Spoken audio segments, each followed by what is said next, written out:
Okay, the John Birch Society, big topic.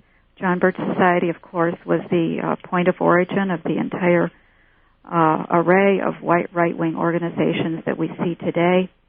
And the John Birch Society was a controlled opposition movement.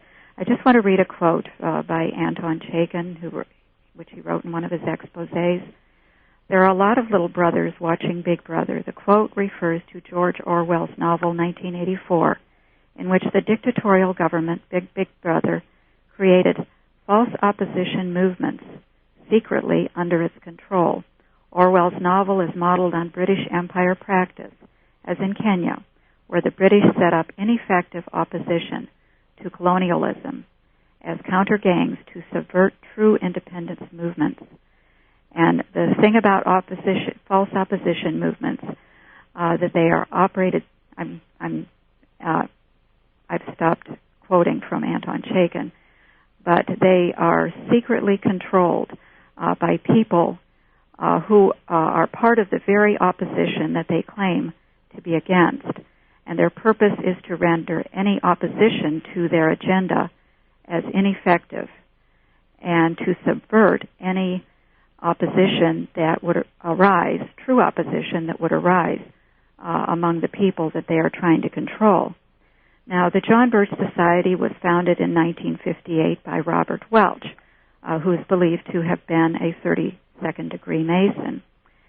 About 20 years later, there was an expose of the John Birch Society published called The Belmont Brotherhood.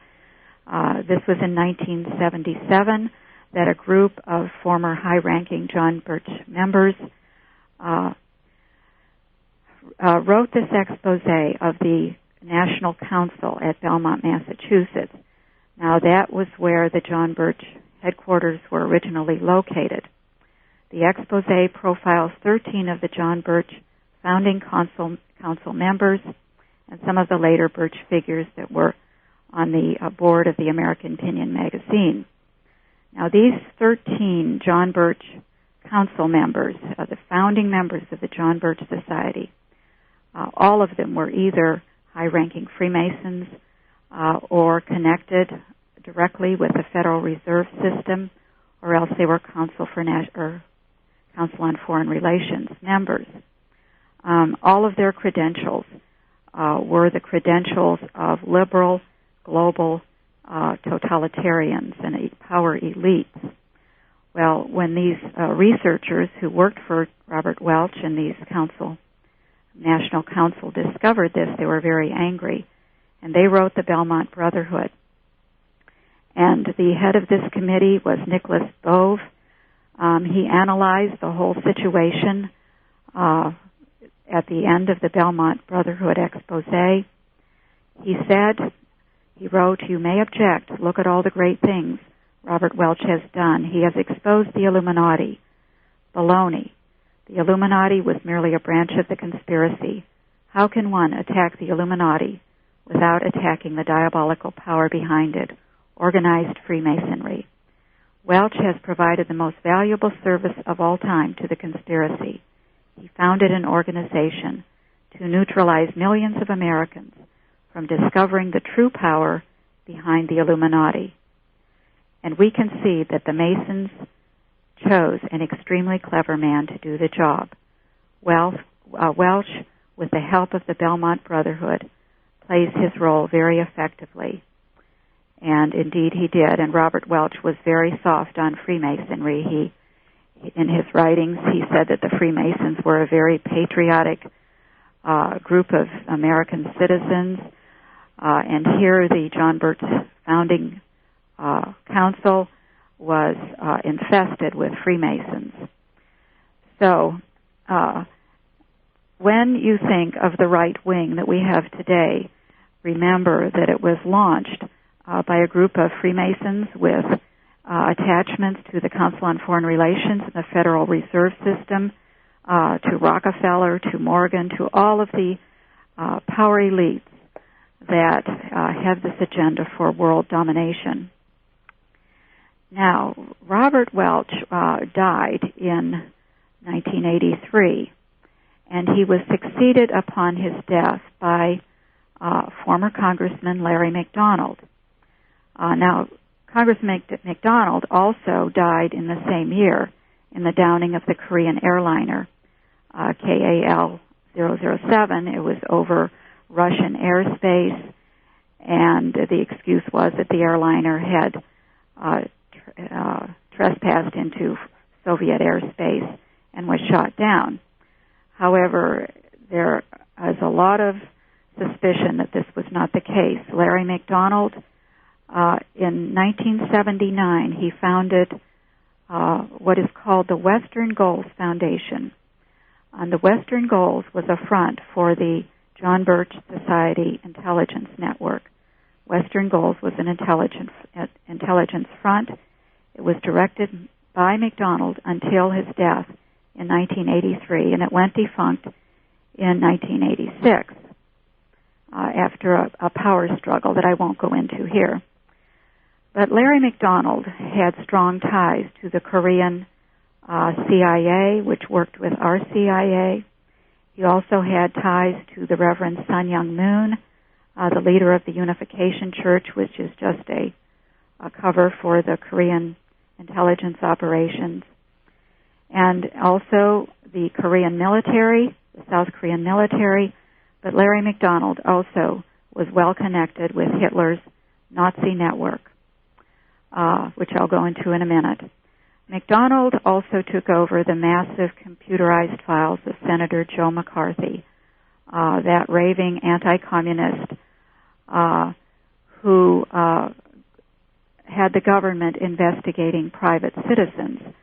Now, people believe that all of this was done in the name of preserving American freedom, but the facts show that what was going on was a massive espionage operation on the American people. Now, the files that Senator McCarthy compiled, dossiers on private citizens, passed into the hands of Larry McDonald and the Western Goals Foundation. Millions of names of people worldwide were in this database, and I'd like to look now at some of the connections of the Western Goals Foundation besides Joe McCarthy, because it will illuminate what this anti-communism movement was all about. Now, Western Goals worked with one of Adolf Hitler's chief intelligence officers. His name was Reinhard Gehlen. In 1945, as the war was ending, Gehlen offered the United States his considerable experience, expertise, and archives on Russia and the satellite countries in return for immunity from prosecution as a war criminal. And I'm going to read from the Interhemispheric Resource Center file on Western Goals. McDonald formed a foundation branch, that's a branch of the Western Goals Foundation in West Germany in 1981. It was financed by 1/3 of Western Goals' operating budget. The German affiliate is Western Goals Europe, EV. This German branch is also known as the American European Strategy Institute.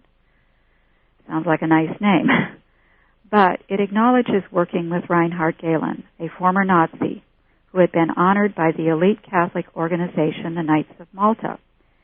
It seems the Knights of Malta gave its highest honor of award to Gehlen, this Nazi war criminal, in 1948. And Gehlen was not even a Catholic. He was honored because of his efforts in the, and I quote, crusade against godless communism.